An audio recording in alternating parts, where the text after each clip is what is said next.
Hi welcome to my channel Mamata Mysuru.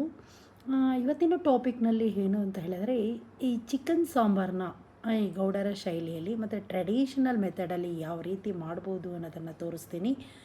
ಆ, ಈ ಒಂದು ಚಿಕನ್ ಸಾಂಬಾರು ನೀವು ಈ ರೈಸ್ಗೆ ಆಗಿರ್ಬೋದು, ಮುದ್ದೆಗೆ ಆಗಿರ್ಬೋದು, ಇಡ್ಲಿಗೆ, ಆಮೇಲೆ ದೋಸೆಗೆ, ಪೂರಿ, ಚಪಾತಿ ಎಲ್ಲದಕ್ಕೂ ಸಹ ತುಂಬಾ ಚೆನ್ನಾಗಿರುತ್ತೆ. ನಾನು ಯಾವ ರೀತಿಯಲ್ಲಿ ಈ ಚಿಕನ್ ಸಾಂಬಾರನ್ನ ಮಾಡಿದೆ ಮತ್ತು ಮಾಡ್ತೀನಿ ಅನ್ನೋದನ್ನು ತೋರಿಸ್ತೀನಿ, ನೋಡ್ಕೊಳ್ಳಿ. ಚಿಕನ್ ಸಾಂಬಾರನ್ನ ಮಾಡಬೇಕಾದ್ರೆ ಬೇಕಾಗುವಂಥ ಪದಾರ್ಥಗಳು: ಈರುಳ್ಳಿ, ಟೊಮೆಟೊ, ಹಸಿಮೆಣಸಿನ್ಕಾಯಿ, ಕಡಲೆ, ಹಾಗೆ ತೆಂಗಿನಕಾಯಿ. ನೋಡ್ತಾ ಇರ್ಬೋದು, ಟೊಮೆಟೊ ತೊಗೊಂಡಿದ್ದೀನಿ ಮತ್ತು ಹಸಿಮೆಣಸಿನ್ಕಾಯಿ. ಇದೆಲ್ಲ ಮುಖ್ಯವಾಗಿ ಬೇಕಾಗಿರುವಂಥ ಪದಾರ್ಥಗಳು.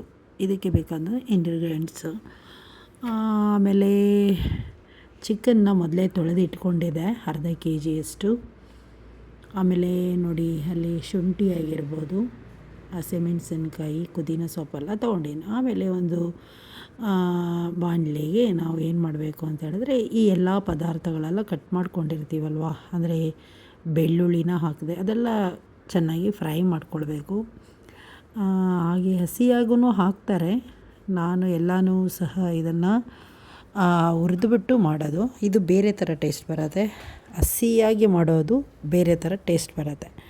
ಈ ರೀತಿ ಮಾಡಿ ಒಂದು ಸಾರಿ ನೋಡಿ. ಇದು ಗೌಡರ ಮನೆಯ ಚಿಕನ್ ಸಾಂಬಾರು ಮಾಡುವ ರೀತಿ. ಆಮೇಲೆ ಇನ್ನೊಂದು ಸಾಂಪ್ರದಾಯಿಕ ಶೈಲಿಯ ಚಿಕನ್ ಸಾಂಬಾರಾಗಿರುತ್ತೆ. ಹಸಿಮೆಣಸಿನ್ಕಾಯಿ ಹಾಕಿದೆ. ನೆಕ್ಸ್ಟು ಹಸಿಮೆಣಸಿನ್ಕಾಯಿನ ಹಾಗೆ ಹುರ್ಕೊಳ್ಬೇಕು. ನಂತರ ಅದನ್ನು ಚೆನ್ನಾಗಿ ಎಣ್ಣೆಯಲ್ಲಿ, ಜಾಸ್ತಿ ಎಣ್ಣೆ ಹಾಕ್ಕೊಳ್ಬಾರ್ದು, ಮೀಡಿಯಮ್ಮಾಗಿ ಎಣ್ಣೆ ಹಾಕ್ಕೊಂಡು ಸಿಮ್ಮಲ್ಲೇ ಕಡಿಮೆ ಉರಿಯಲ್ಲಿ ಬೆಳ್ಳುಳ್ಳಿ ಆಗಿರ್ಬೋದು, ಹಸಿಮೆಣಸಿನ್ಕಾಯಿ ಆಗಿರ್ಬೋದು, ಮೆಣಸನ್ನು ಹಾಕ್ಕೊಂಡಿದ್ದೀನಿ. ಈಗ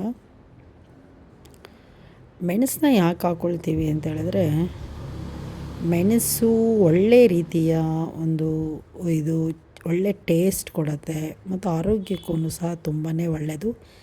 ಚಿಕನ್ ಸಾಂಬಾರಿಗೆ ಮೆಣಸು ಹಾಕೋದ್ರಿಂದನೇ ತುಂಬ ಟೇಸ್ಟ್ ಸಿಗೋದು. ಮೆಣಸಾಯಿತು. ಮೆಣಸಿನ ನಂತರ ಏನಾಗ್ತೀನಿ ಅಂತ ಹೇಳಿದ್ರೆ, ಇದನ್ನು ಹುರಿತಾಯಿದೆ. ಹಾಗೆ ಚಕ್ಕೆ, ಲವಂಗ, ಆಮೇಲೆ ಸ್ವಲ್ಪ ಏಲಕ್ಕಿನೂ ಹಾಕ್ತೀನಿ. ಆಮೇಲೆ ಎಲ್ಲ ರೀತಿಯ ಪದಾರ್ಥಗಳು ಸಹ ಇದಕ್ಕೆ ಹಾಕಬೇಕು. ಅಂದರೆ ಚಕ್ಕೆ, ಲವಂಗ ಹಾಕಿದೆ. ಲವಂಗದ ನಂತರ ಇದೆಲ್ಲ ಹುರ್ಕೊಳ್ತಾ ಇರಬೇಕು. ಹಾಗೆಯೇ ಸಿಮ್ಮಲ್ಲಿ ಕಡಿಮೆ ಉರಿಯಲ್ಲಿ ಹುರ್ಕೊಳ್ಳಿ, ಜಾಸ್ತಿ ಉರಿಯಲ್ಲಿ ಹುರ್ಕೊಳ್ಬಾರ್ದು. ನಂತರ ಕಡಲೆನೂ ತೆಂಗಿನಕಾಯಿ ಇದೆಯಲ್ಲ, ಅದನ್ನೆಲ್ಲ ಹಾಕಿದ್ದೀನಿ. ಕಡಲೆ ತೆಂಗಿನಕಾಯಿನೂ ಸಹ ಹಾಕಬೇಕು. ಕೆಲವರು ಕಡಲೆ ಹಾಕಲ್ಲ. ಕಡಲೆನ ಹಾಕೋರು ಹಾಕ್ತಾರೆ, ಬೇಡ ಅಂದವರು ಸ್ಕಿಪ್ ಮಾಡ್ಬೋದು. ನಾವು ಒಂದೊಂದು ಸಾರಿ ಕಡಲೆ ಹಾಕ್ತೀನಿ, ಒಂದೊಂದು ಸಾರಿ ಹಾಕೋದಿಲ್ಲ. ಇವತ್ತು ಮಾಡಿದಂತಹ ಚಿಕನ್ ಸಾಂಬಾರು ಈ ರೀತಿ ಮಾಡಿದ್ದೀನಿ. ಆಮೇಲೆ ಇದನ್ನೆಲ್ಲ ಹುರ್ಕೊಳ್ತಾ ಇದ್ದೀನಿ ನೋಡಿ. ಹಾಗೆಯೇ ಈರುಳ್ಳಿ ಹಾಕಬೇಕು. ಈರುಳ್ಳಿ ಸಣ್ಣದಾಗಿನೂ ಇದೆಲ್ಲ ಮಿಕ್ಸಿ ಮಾಡೋದರಿಂದ ಸ್ವಲ್ಪ ದಪ್ಪಕ್ಕೇ ಹಾಕಿ ಪರವಾಗಿಲ್ಲ, ಪೀಸಸ್ ಮಾಡಿ. ಟೊಮೆಟೊ ಹಾಕಿದ್ದೀನಿ, ಚಕ್ಕೆ ಲವಂಗ ಹಾಕಿದ್ದೀನಿ, ಶುಂಠಿ, ಬೆಳ್ಳುಳ್ಳಿ, ಆಮೇಲೆ ಹಸಿಮೆಣಸಿನ್ಕಾಯಿ, ಟೊಮೆಟೊ, ಬೆಳ್ಳುಳ್ಳಿ, ಮೆಣಸು, ಇದೆಲ್ಲ ಹಾಕಿ ಚೆನ್ನಾಗಿ ಫ್ರೈ ಮಾಡ್ತಾಯಿದ್ದೀನಿ. ಚೆನ್ನಾಗಿ ಹುರಿದಿಟ್ಕೊಳ್ಳಿ. ಈಗ ನೆಕ್ಸ್ಟ್ ಏನು ಹಾಕ್ತೀನಿ ಅಂತ ನೋಡಿ. ಹಸಿಮೆಣಸಿನ್ಕಾಯಿನೂ ಹಾಕ್ಕೊಳ್ಬೋದು. ಕೆಲವರು ಇದು ರೆಡ್ ಚಿಲ್ಲಿ ಪೌಡರು ಹಾಕ್ತಾರೆ. ಎರಡು ಥರನೂ ಮಾಡ್ಬೋದು. ಅಂದರೆ ಗ್ರೀನ್ ಕಲರಲ್ಲಿ ಬರುತ್ತಲ್ಲ, ಗ್ರೀನ್ ಚಿಲ್ಲಿ ಹಾಕಿದ್ರೆ ಗ್ರೀನ್ ಕಲರಲ್ಲಿರೋ ಅಂಥದ್ದಾಗುತ್ತೆ. ಆಮೇಲೆ ಅರಿಶಿಣದ ಪುಡಿಯನ್ನು ಹಾಕ್ತಾಯಿದ್ದೀನಿ. ಆಮೇಲೆ ಗ್ರೀನ್ ಚಿಲ್ಲಿನಲ್ಲಿ ಮಾಡ್ಬೋದು, ಮತ್ತು ರೆಡ್ ಕಲರ್ ಚಿಲ್ಲಿನಲ್ಲೂ ಸಹ ಈ ಚಿಕನ್ ಸಾಂಬಾರನ್ನ ಮಾಡ್ಬೋದು. ಈ ಚಿಕನ್ ಸಾಂಬಾರು ಏನಂತ ಹೇಳಿದ್ರೆ, ಈ ಚಳಿಗಾಲಕ್ಕೆ ಆಗಲಿ ತುಂಬಾ ಚೆನ್ನಾಗಿರುತ್ತೆ. ಮತ್ತು ತುಂಬ ಕೋಲ್ಡ್ ಆದಾಗ ಏನಾದರೂ ತಿಂದರೆ ಫೀವರ್ ಆದಾಗ ನೆಕ್ಸ್ಟು ಬಾಯೆಲ್ಲ ಒಂಥರ ಇದಾದಾಗ ಅದನ್ನು ತಿನ್ನೋದ್ರಿಂದ ಚೆನ್ನಾಗಿರುತ್ತೆ. ಆಮೇಲೆ ಕೆಂಪು ಮೆಣಸಿನ್ಕಾಯಿ ಪುಡಿನೂ ಸ್ವಲ್ಪ ಹಾಕೋದು, ಅದು ಒಳ್ಳೆ ಟೇಸ್ಟ್ ಕೊಡುತ್ತೆ ಅಂತ ಎರಡನ್ನೂ ಮಿಕ್ಸ್ ಮಾಡಿ ಹಾಕ್ತೀನಿ ನಾನು. Red chilli and green chilli ಎರಡನ್ನೂ ಮಿಕ್ಸ್ ಮಾಡಿ ಹಾಕಿ ಇದೆಲ್ಲ ಹುರ್ಕೊಳ್ಬೇಕು. ನೆಕ್ಸ್ಟ್ ಏನು ಹಾಕ್ತೀನಿ ಇದಕ್ಕೆ ಅಂತ ನೋಡ್ಕೊಳ್ಳಿ. ಅಂದರೆ ಇದು ನಾನು ಮಾಡೋ ರೀತಿ 2 ಥರ ಮಾಡಿದ್ದೀನಿ. ಇದು ಇವತ್ತು ಹುರಿದ್ಬಿಟ್ಟು ಮಾಡಿರೋದು. ಕೆಲವು ಸಾರಿ ಹುರಿದೇನೂ ಸಹ ಹಸಿಯಾಗೇನೂ ಸಹ ಹಾಕಿ ಮಾಡ್ಬೋದು. ಮತ್ತು ಧನಿಯಾ ಪೌಡರ್ನ ಹಾಕ್ತಾಯಿದ್ದೀನಿ. ಇವೆಲ್ಲ ಚೆನ್ನಾಗಿ ಇದೆಲ್ಲ ಹಾಕೊಳ್ಳೋದ್ರಿಂದ ಜಾಸ್ತಿ ಉರಿ ಏನು ಬೇಡ, ಕಡಿಮೆ ಉರಿಯಲ್ಲೇ ಸ್ವಲ್ಪ ಹುರ್ಕೊಳ್ಬೇಕು. ರೆಡ್ ಚಿಲ್ಲಿ ಹಾಕಿದೆ ಪುನಃ. ಅದು ಹಾಕೋದ್ರಿಂದ ನೋಡಿ ಬೇಕಾದ್ರೆ ತುಂಬಾ ಒಳ್ಳೆ ಟೇಸ್ಟ್ ಕೊಡುತ್ತೆ. ನಂತರ ಇದು ಶುಂಠಿನೂ ಸಣ್ಣದಾಗಿ ಕಟ್ ಮಾಡ್ಕೊಂಡಿದ್ದೆ.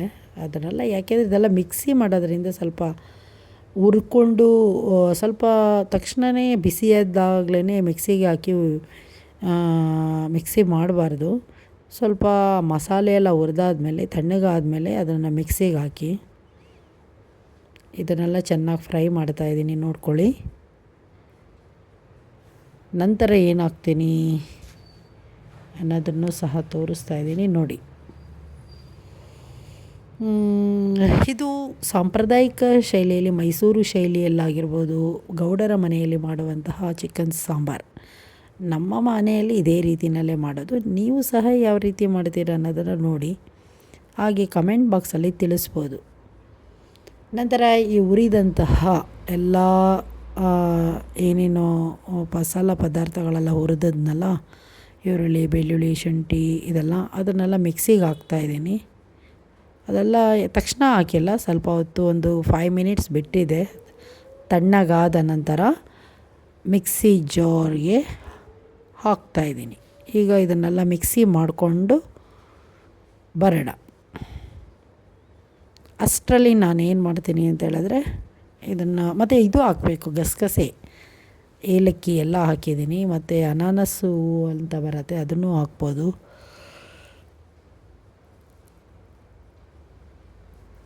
ಮತ್ತು ಲವಂಗದ ಎಲೆ ಅಂತ ಬರುತ್ತೆ, ಅದನ್ನು ಸ್ವಲ್ಪ ಹಾಕ್ಕೊಳ್ಬೋದು. ಈಗ ನೋಡಿ, ಒಗ್ಗರಣೆ ಒಂದು ಪಾತ್ರೆ ಇಟ್ಬಿಟ್ಟು ಒಗ್ಗರಣೆ ಹಾಕ್ತಾಯಿದ್ದೀನಿ. ಒಗ್ಗರಣೆಗೆ ನಾನು ಏನೇನು ಹಾಕ್ತೀನಿ ಅಂತ ನೋಡ್ಕೊಳ್ಳಿ. ಫಸ್ಟು ಏಲಕ್ಕಿ ಹಾಕಿದೆ, ಆಮೇಲೆ ಏನಂತ ಹೇಳಿದ್ರೆ ಅದು ಮೆಂತ್ಯ ಸೊಪ್ಪು, ಪುದೀನ ಸೊಪ್ಪು ಎರಡನ್ನೂ ಚೆನ್ನಾಗಿ ಫ್ರೈ ಮಾಡ್ಕೊಳ್ಬೇಕು. ಚೆನ್ನಾಗಿ ಫ್ರೈ ಆಗಲಿ ಅದು.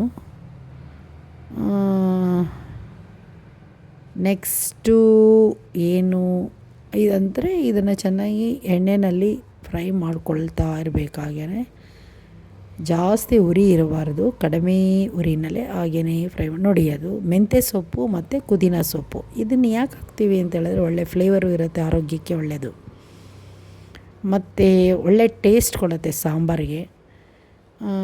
ಒಂದು ರೀತಿಯಲ್ಲಿ ತಂಪಾಗಿರುತ್ತೆ ಅಂತಲೂ ಹೇಳ್ಬೋದು, ಅಂದರೆ ದೇಹಕ್ಕೆ ತಂಪನ್ನು ಕೊಡುತ್ತೆ, ಅದಕ್ಕೆ ಹಾಕೋದು ಇದನ್ನು. ಆಮೇಲೆ ಈರುಳ್ಳಿ ಹಾಕಿದೆ. ನಾನು ಈರುಳ್ಳಿನ ಒಗ್ಗರಣೆಗೂ ಹಾಕ್ತೀನಿ ಮತ್ತು ಮಿಕ್ಸಿಗೂ ಹಾಕಿನೂ ಎರಡಕ್ಕೂ ಹಾಕೋದು. ಈರುಳ್ಳಿ ಸ್ವಲ್ಪ ಚೆನ್ನಾಗಿ ಹಾಕಿದ್ರೆ ಒಳ್ಳೆ ಟೇಸ್ಟ್ ಇರುತ್ತೆ. ಟೊಮೆಟೊನೂ ಹಾಕಿ ಈರುಳ್ಳಿ ಎಲ್ಲ ಫ್ರೈ ಆಗಲಿ ನೋಡಿ. ಈಗ ನಾನು ಫ್ರೈ ಮಾಡ್ತಾಯಿದ್ದೀನಿ. ಮತ್ತು ಟೊಮೆಟೊ ಹಾಕಿದೆ. ಈಗ ಟೊಮೆಟೊನೂ ಸಹ ಫ್ರೈ ಮಾಡ್ಕೊಳ್ಳಿ ಆಯಿಲಲ್ಲಿ. ನಾನು ಆದಷ್ಟು ಸನ್ಫ್ಲವರ್ ಆಯಿಲ್ನೇ ಬಳಸೋದು, ಚೆನ್ನಾಗಿರತ್ತೆ ಅಂತ. ನಿಮ್ಮ ಮನೆಯಲ್ಲಿ ಯಾವುದು ಎಣ್ಣೆ ಇರುತ್ತೆ ಅದನ್ನು ಆಯಿಲ್ನ ಹಾಕಿ ಮಾಡ್ಬೋದು. ನಂತರ ಏನಂತ ಹೇಳಿದ್ರೆ ಅದು ಸೀಬಾರ್ದು, ಅಂದರೆ ತುಂಬ ದಪ್ಪ ಉರಿನಲ್ಲಿ ಇದು ಮಾಡಬಾರ್ದು, ಕಡಿಮೆ ಫ್ಲೇಮಲ್ಲೇ ಸಿಮ್ಮಲ್ಲೇ ಚೆನ್ನಾಗಿ ಈರುಳ್ಳಿನ ನೋಡಿ. ಆಮೇಲೆ ತೊಳೆದಿಟ್ಟಿದ್ದಂತಹ, ಅಂದರೆ ಈ ಚಿಕನನ್ನು ಈ ಒಗ್ಗರಣೆ ಮಾಡೋದ್ನಲ್ಲ ಆ ಒಗ್ಗರಣೆಗೆ ಹಾಕಿ ಚೆನ್ನಾಗಿ ಅದನ್ನು ಬೇಯಿಸ್ಕೊಳ್ಬೇಕು. ಅಂದರೆ ನಾನು ಚಿಕನ್ನ ಸಣ್ಣದಾಗಿಯೇ ಕಟ್ ಮಾಡೋದು, ದಪ್ಪನಾಗಿದ್ದರೆ ಚೆನ್ನಾಗಿರಲ್ಲ ಅಂತ. ಆ, ಇದು ಬೋನ್ಲೆಸ್ ಇರೋಂಥ ಚಿಕನ್ನು, ಜಾಸ್ತಿ ಮೂಳೆ ಎಲ್ಲ ಏನೂ ಇರೋದಿಲ್ಲ.